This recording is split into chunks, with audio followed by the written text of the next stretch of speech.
All right, we're going to continue our review of the Civil War this last week before spring break. Aren't you ready?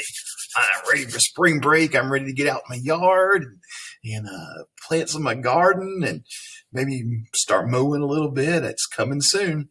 I'm looking forward to just being out and getting a break. You deserve it.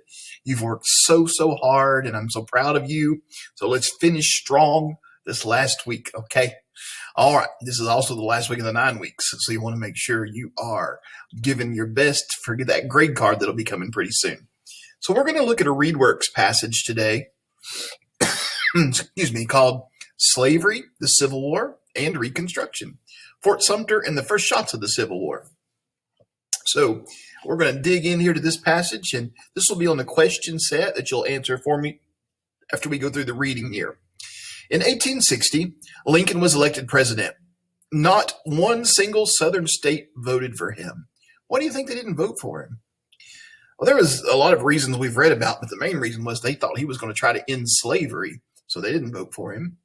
Between the time he was elected and the time he took office, 7 Southern states seceded from the Union. South Carolina left first.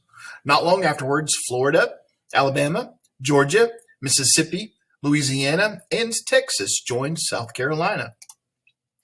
In his first address to the country, Lincoln reminded everyone of his main goal, to preserve the Union, in other words, to keep the country together.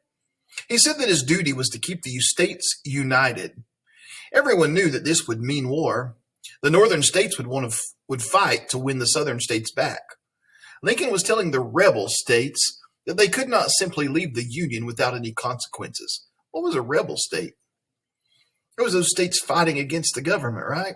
Yeah, the Confederacy. He said, you can't leave without any consequences. However, 4 southern states had not yet left the Union. These were Virginia, Arkansas, Tennessee, and North Carolina.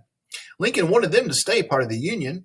He wanted to buy time for himself and avoid any conflict for as long as possible.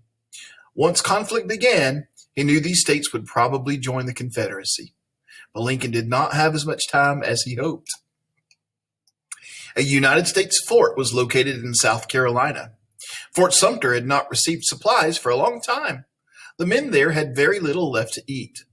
South Carolina would not even allow food to be brought to the fort because South Carolina believed the fort no longer belonged to the U.S.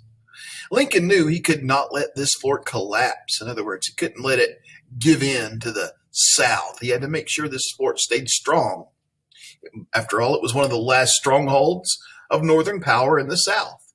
He had to send a supply ship to make sure to keep the fort going, that it wouldn't collapse and that it could stand strong against the Confederacy. Well, South Carolina saw the ship coming, and the state decided to interpret the move as an act of aggression, even though the supply ship had no intention of firing.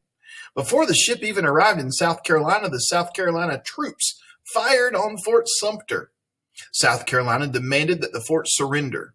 Because of this event, the Civil War had begun. So the first shots fired on Fort Sumter really started the Civil War. In the months to come, the United States would confront its biggest war yet, a war over slavery, unity, and identity. All right, well, we've learned a lot about the Civil War, and we're going to spend another week on it. We've got 8 questions to answer about this text. This text is also on your question set, so you can easily refer to it. All right, get started. We'll see you tomorrow.